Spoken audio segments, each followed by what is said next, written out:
PDF, you could convert it Oh. in the red line version. Okay, so that's on, administration could do that. So if we could see the red line version, I think, You could. so you do send the original, red one. It comes over in a fashion where it can be toggled between either the red line or the final version without the red line. So you So- can choose it either way. So maybe we could get that going forward. Yeah, because that's what's causing the I think confusion. so, Now, yeah. that's- I can do The that. issue, I think, is more that we didn't see what the original Yeah. was. And then, Prefer they Brenda, have in the this case, PDF with the red line. Well, right, with any of the changes, Okay. additions or subtractions, Yeah, we will should be do shown in that PDF. so Brenda, you didn't see a draft of this before we got this as the village park trustee? That's correct, I did not. And that, so that's why there was some confusion, because I couldn't see it online, all I could see was when I went to the park hearing, that alcohol is not allowed in either park, so. And then I saw it here, so that's why I thought that was going to change as well. I don't know if we have enough lead time, but I think it would make sense for, in this case, Brenda to see it before everybody else sees it, so she can feel comfortable with it. And then one other question too is, just out of curiosity, what is the permit cost for, to have alcohol in the parks? Would you have to know that? Double check into the code, I don't know.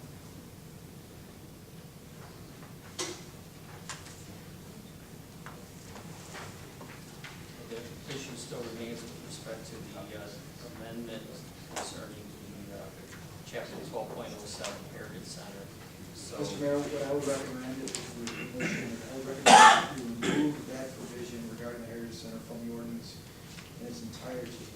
You could vote on it as to Secretary Park, Ellis Playground, and Arrowhead Point. And then I think at the next board meeting, we should open up the discussion with the village and the members in the audience to talk about, what their vision is for the Heritage Center as far as making it into a park, and as well as the land next to it. I think that'll take some time to discuss that. so, hearing that, any discussion on what Matt had to say with respect to this ordinance, this particular ordinance? I think that makes sense. The one question I have is where the Heritage Center is mentioned several times, like on page 2, page 3, or no, 2, but anyways, mentioned in other sections. I don't think that's a problem. We're not saying it's a part of any other sections. I think we're just saying it's part of the village. We can instruct the village attorney to take that out of the ordinance. He's Yeah, I'm not sure if it, if, I don't know if it matters. Wouldn't we have the document in the Word format, so, what I think I'm hearing, and I'll pose it this way, that the chair would entertain a motion to approve ordinance number 2013-8, ordinance amending Title 12 entitled Streets, Sidewalks, and Public Places to regulate hours in the Village of Indian Head Park Municipal Code with respect to the draft ordinance to delete references to the Heritage Center and to delete the section on page 4 entitled Chapter 12.07 Heritage Center. I would make that motion. Thank you. Wait a second. A second. Whoever- Go for it. Second by trustee O'Loughlin then, and we'll have a roll call vote. Trustee Hinch, trustee Walsh, Yes. trustee O'Loughlin, Yes. trustee Hinshaw, Yes. trustee Schnaufer, Yes. trustee Wittenberg, Yes. trustee Bailey. Yes. Motion passes. Okay, thank you.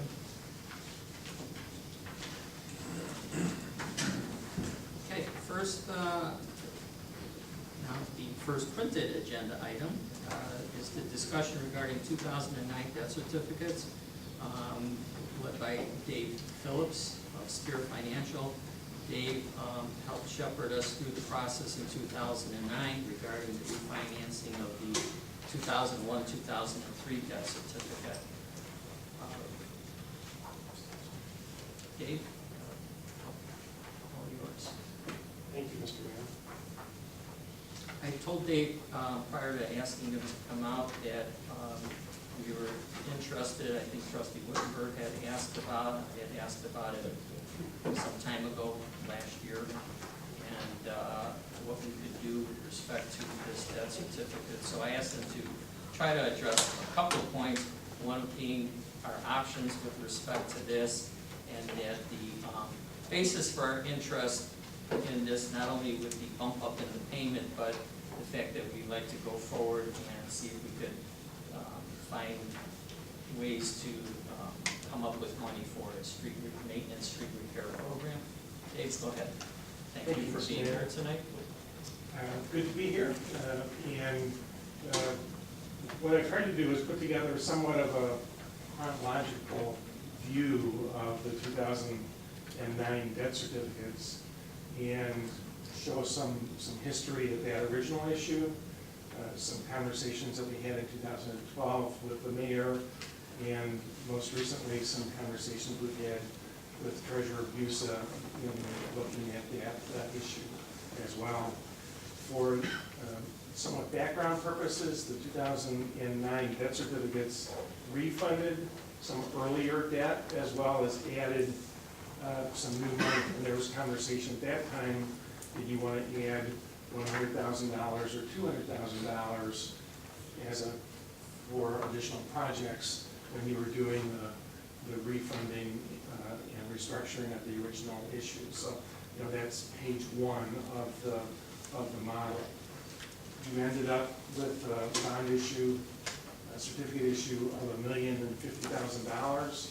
The debt certificate term sheet is attached as pages 2, 3, and 4.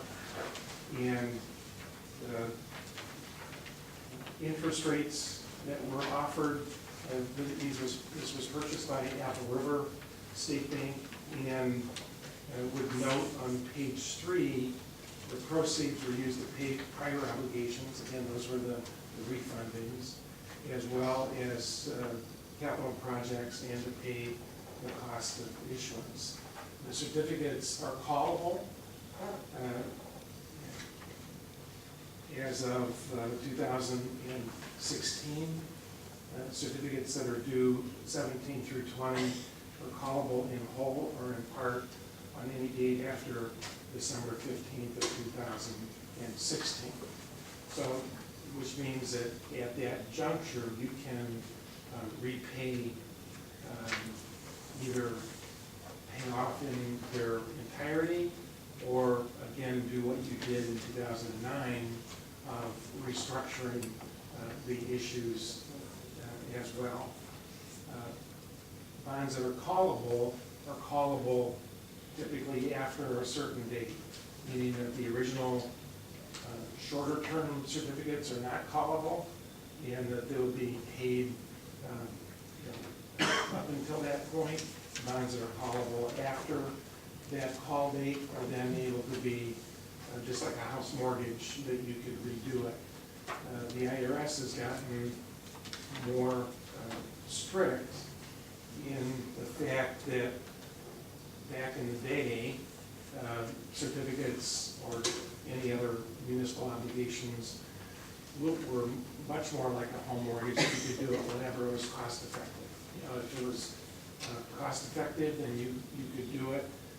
They have now restricted that because, as you all know, the government for public purpose initiatives are issuing tax exempt bonds.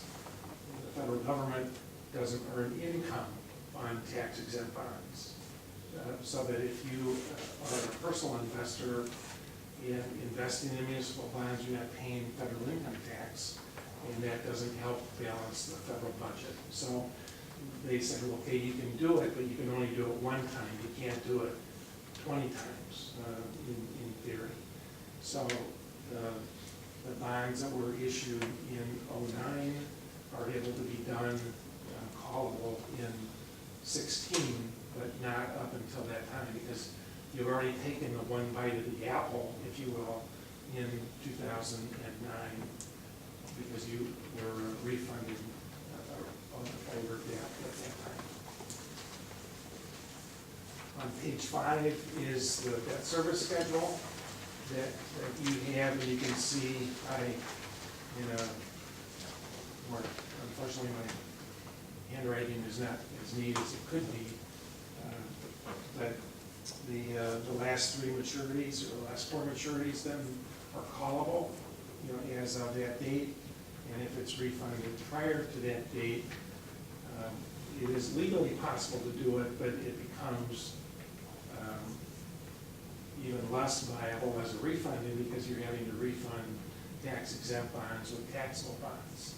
So that it doesn't, if you've already done one advance refund, if you do a second advance refund in the IRS, requirement is that that be done as a taxable issue as opposed to a tax exempt issue.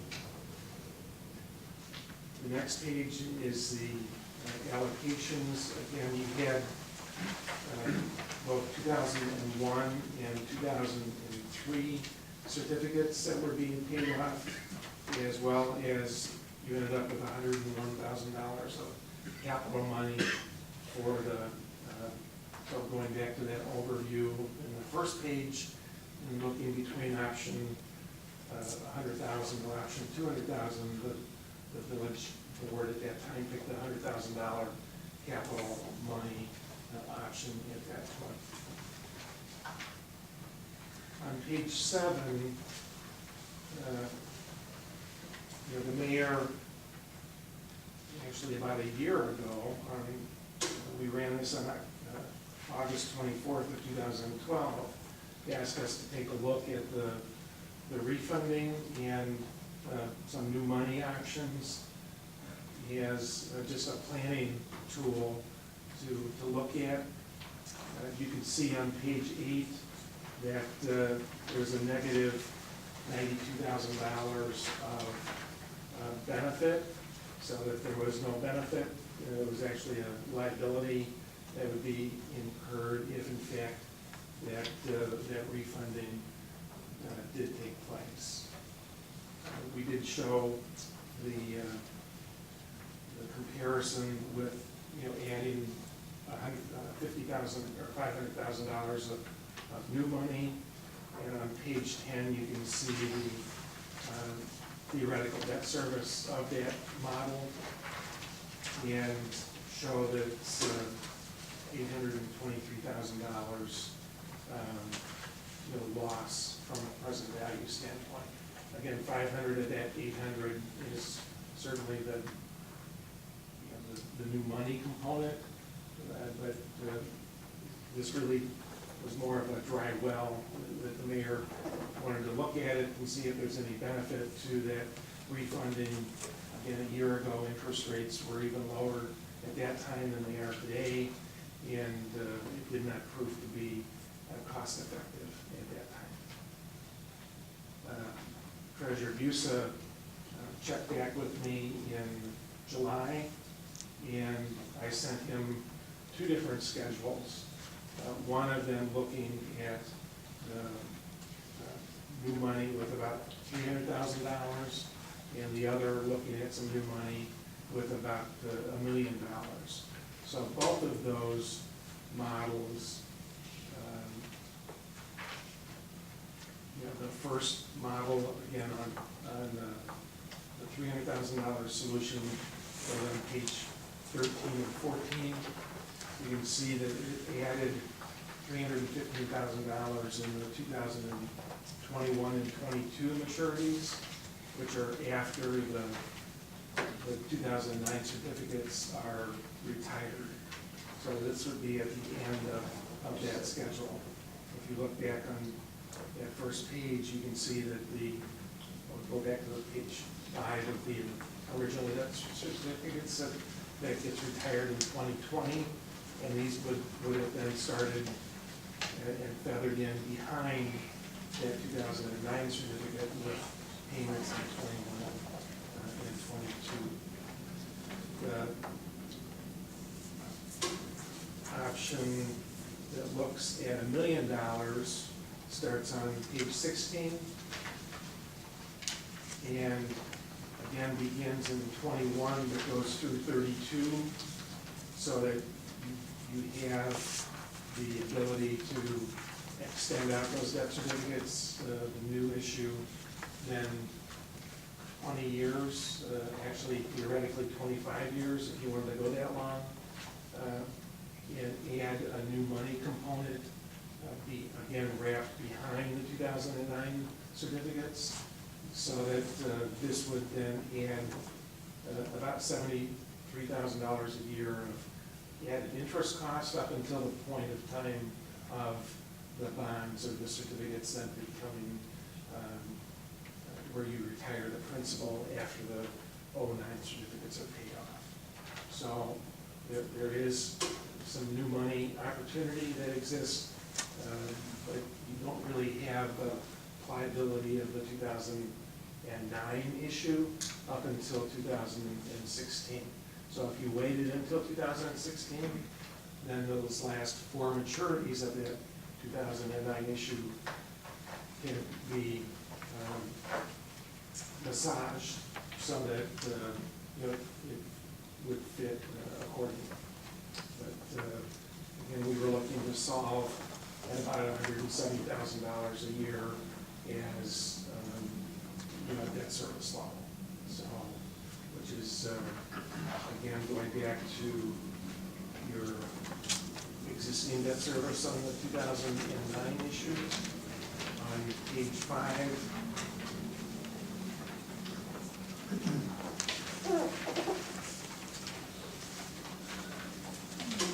You can see that that's about $155,000 to $160,000 of payments that are due on that 2009 issue. So this is a little bit of a step up, but not a big step, moving from 155 to 160 to 170. So certainly open to answer any questions. This is somewhat of a continuum, so that a lot of clients say, geez, we have a low interest rate environment, can we take advantage of it? And the mayor did that in the 2012. It didn't turn out to be something that was worthwhile. And Treasurer Busa, again, in looking at some new money options, wanted to take a look at that. And again, we run a number of models. Some of them come to pass, some of them don't. And that's part of the services that are provided, just being able to run those models and make sure that you have the proper planning tools available to you to make your policy choices about what do you do? Can you refund, or can you not refund? Do you want to add some new money behind the existing issue? Well, if so, how much? We run all those kind of scenarios constantly. So obviously, if you ended up and saying, well, I'd like to do 500,000 instead of 300,000, then you move then down the chain a little bit and have a third maturity there in 21, 22, and 23. So again, depending on the scope of the projects that you're considering, it really relates back to the level of the number of years in one STID, and the other STID with pain tolerance, I suppose, as to how much of the debt service level are you willing to commit out of the operating budget to make your debt service payments. Because the higher that number is, the shorter the maturity schedule is, but the lower that level is, the longer that maturity level is, and the higher the interest cost. It's like picking a 30-year mortgage versus a 20-year mortgage, that your payments might be lower, but in aggregate, your payments will be higher. Dave, I have a question for you on, going back to your handout, page 17. That is the one that would obtain the $1 million of new money? Yes. And then from the listing there from 2013 to 2021, there's no principal payments, it's just strictly interest. That's correct. Is that above and beyond what we're already, Yes. would be required to pay on the 09 certificate as it is? So it would be, like, for example, in 20, let's go right to the top of this, across 2014, was $95,736.95. And then you go back to, on page, I think it's 5, in 2014, the total of principal and interest is $155,741. Yeah, that's an annual aggregate. The subtotal there for December 14 is 132,370.50. I want to look at it on the annual, Right. the annual cost, so it would be the The 155 155 plus the the 93. So almost $240,000 roughly. But that would get us an additional $1 million Yeah. borrowed money, and it would take us making combination of payments through the year 2032 to pay it off. However, the 09 certificate would be paid off in 2021, and then you would revert just strictly to what you have on page 17 here, from 2021 down. So in effect, it would drop down at that point from the higher level to approximately All right, you'd be making payments of about 220, 225 a year. You know, if you add those two pieces together, about 155 for the 09 certificates, and about 70, 75 for the interest payments on the 2013 certificates. So that would be your aggregate debt service through 2020, and then in 2021, it would drop down to 165 to 170. And again, if, not to make it too confusing, but if 220 or 225 is okay, then you could continue at that level at 225 and shorten the schedule. Or you could let it drop down and let a future board in 2022 or 2021 have some room perhaps to do something in 2021 that would maintain that level, but be maybe a new, maybe whatever project would be appropriate in 2021 or 2022, you have a little bit of budget room to address that. That's all I have. Trustees, questions?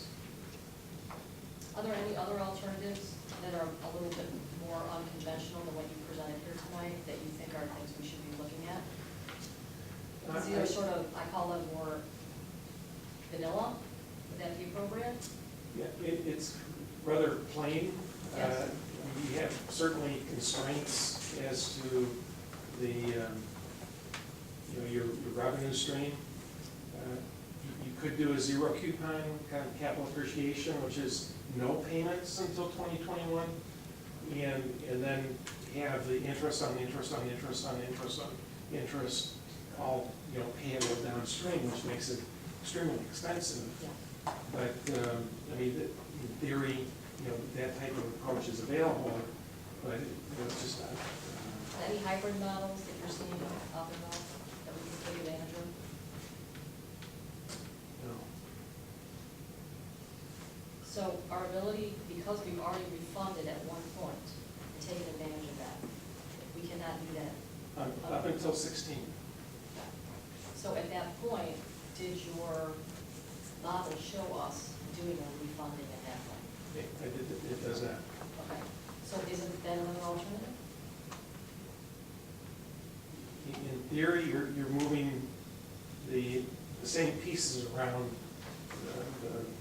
so it really doesn't change things markedly. The question becomes one, well, what's the interest rate's going to be in 2016 that we can use, in the model? In theory, if we use today's interest rates, but then everybody's seen what's happened in the last 60 days. Right. When the Fed started talking about, well, maybe we're almost done with QE3, then rates have gone up about 100 basis points. So.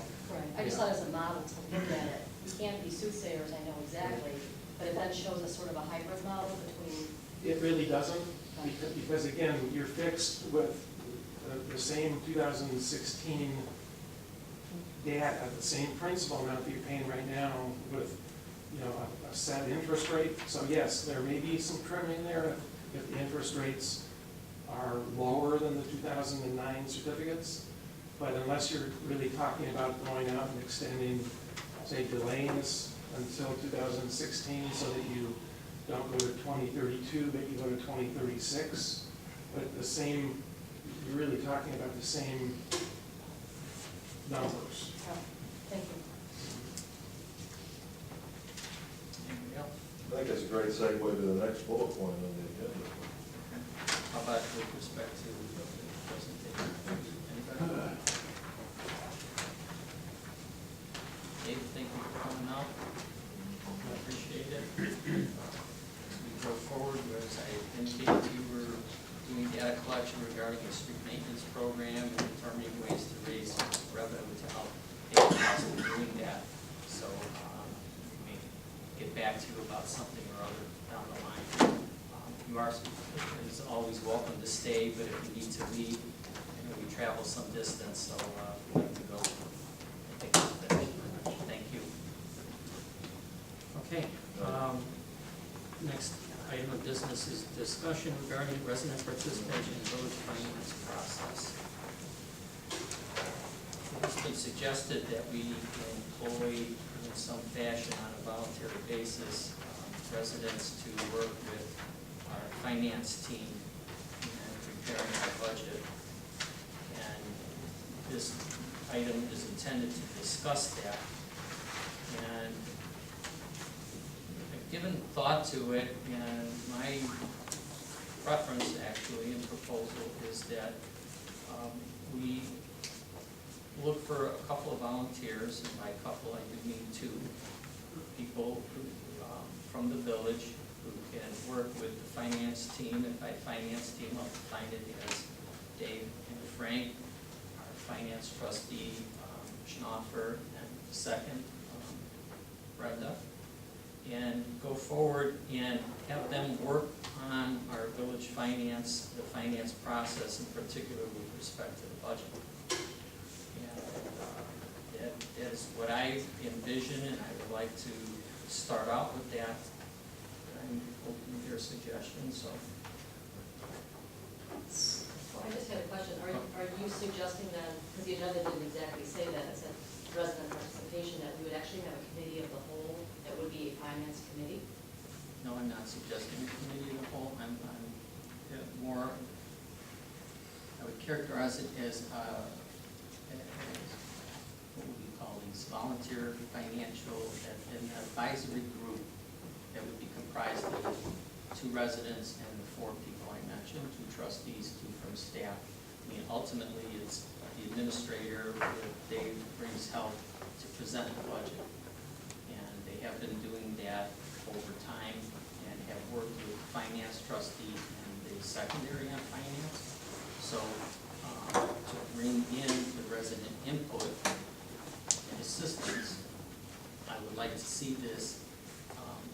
I will call it an advisory group because what I would envision them to do is to be able to, once it's established who the 2 people are, that they work with the finance team, the team being trustees and the administrative staff, and work on budget issues, and with an eye toward helping get the next budget online and perhaps done earlier. In fact, I would like to see that done by no later than the April meeting next year, so it's in place before the fiscal year begins. This year, there were reasons why it wasn't, but in any event, that's what I see. But I would like to see them be able to work on their own, on an informal basis, when they can meet, and not have Yes. strictures and requirements No, I about getting together, because as soon as you do that, then, you know, I would presume to the extent that somebody is a resident who would be involved as a job, may take them out of town, may cause a conflict or something, and may not be able to meet a scheduled meeting, a set meeting schedule. So that's what I would look at as a starting point for this year, and we'll see how it goes. Now, what would be the advantage of that versus the committee of the whole, though? Just for, you know, I understand you're saying it's less, it's more informal, it'd be more flexible, it would be more that way. I'm just wondering, I looked on various village websites where Western Springs is a committee of the whole, Westmont has a committee of the whole. I haven't seen an informal finance team. I think I'm open to that concept, but from the standpoint of